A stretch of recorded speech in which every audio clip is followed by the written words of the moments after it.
Hidup perempuan yang lawan. Hari ini Shutdown seratusan orang yang tergabung dalam Aliansi Mahasiswa Pemuda dan Masyarakat Aceh Tenggara berdemo di gedung DPRK Aceh Tenggara pada Jumat 2 September 2022. Demonstran menolak kenaikan BBM, sembako, serta bahan pangan lainnya yang mencekik leher rakyat kecil.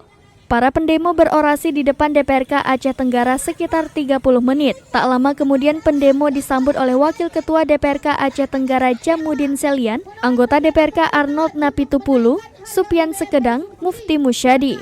Penanggung jawab pendemo Safrizal mengatakan, dalam demo ini mereka menolak rencana kenaikan BBM bersubsidi, sembako, serta bahan pangan lainnya. Bukan hanya itu, kita juga meminta kepada Polres Aceh Tenggara agar menertibkan dugaan ada mafia penimbunan BBM, penjualan BBM menggunakan jerigen dalam jumlah banyak dan melakukan pengawasan dengan melibatkan personil polisi di setiap SPBU.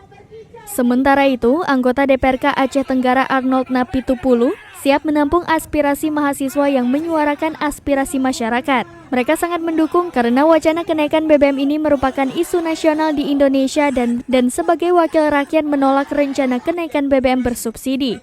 Hal senada juga diutarakan Supian Sekedang dan dewan lainnya. Masyarakat kita yang presentatif adalah dari GMKI dan HMI dan juga dari Karang Taruna.